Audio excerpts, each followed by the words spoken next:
আল্লাহ রাব্বুল আলামিন এই জন্যই বলছেন আস-সাওমু লি ওয়া আনা উজজি বি, বলে রোজাদার ব্যক্তির জন্য আমি আল্লাহ যে পুরস্কার দিব সেটা আমি আল্লাহ নিজে হাতেই রোজাদারের হাতে দিয়ে দিব।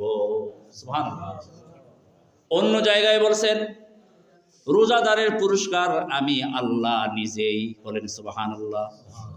রোজাদারের পুরস্কার আমি আল্লাহ নিজেই। বলে এই প্রসঙ্গে একটা ঘটনা মনে পড়ল। বলে এক সময় একটা রাজা রাজ্যের মধ্যে ঘোষণা দিয়ে দিছে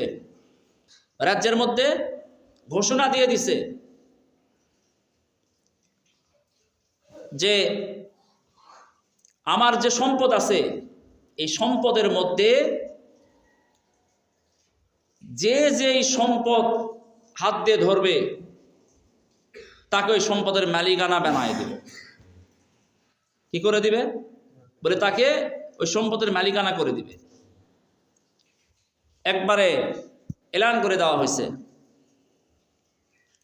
তারিখ সময় নির্ধারণ করে বলে দেওয়া হয়েছে যে অমুক দিনে অমুক তারিখে রাজ্যের সকলেই সেই রাজার দরবারে চলে আসবে, আর সেই দিন তারা রাজার যে সম্পদ আছে সেই সম্পদ যে ধরবে সে সেটার মালিক হয়ে যাবে। দেখা গেল ঘোষণা মোতাবেক ঠিক সেই তারিখে এবং ঠিক সেই সময়ে সমস্ত এলাকাবাসীরা দেশবাসী চলে আসছেন। আসার পরে সকলেই সেই রাজার দিকে তাকায় আছে। রাজা সবাইকে বলছে, তোমরা দাঁড়ায় আছো কেন? আমার কোন কোন সম্পদ কার কোনটা পছন্দ সে সেটা ধরে গ্রহণ করো। সেই সম্পদ সে যেটা পছন্দ করে সে সেটা ধরে না।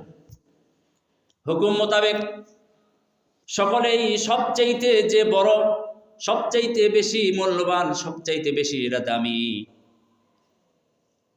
সেটা সে প্রত্যেকেই একটা একটা করে ধরে নিয়েছে। দেখা গেল সকলেই প্রত্যেকেই একটা না একটা কিছু না কিছু ধরে আছে। আর দেখলেন, তাকায়া দেখলেন একজন মাত্র ব্যক্তি কিছু ধরে নাই, রাজার পার্শ্বে দাঁড়ায় আছে।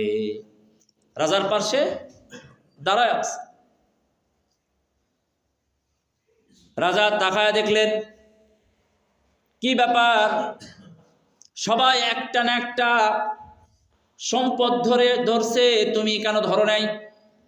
তুমি কেন এখানে দাঁড়ায় আছো?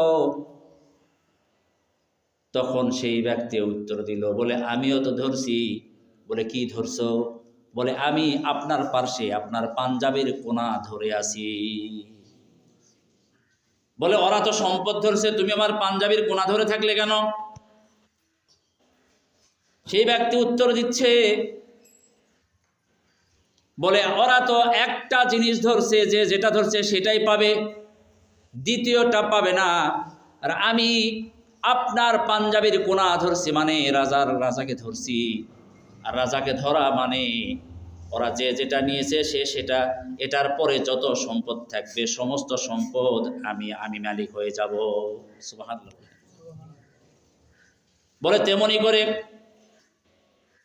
আল্লাহ তাআলা নিজেই বলছেন হাদিসে কুদসির মধ্যে, আস-সাওমু লি ওয়া আনা উজজি বি, রোজা একমাত্র আমার জন্য আর রোজাদারের পুরস্কার আমি আল্লাহ নিজেই।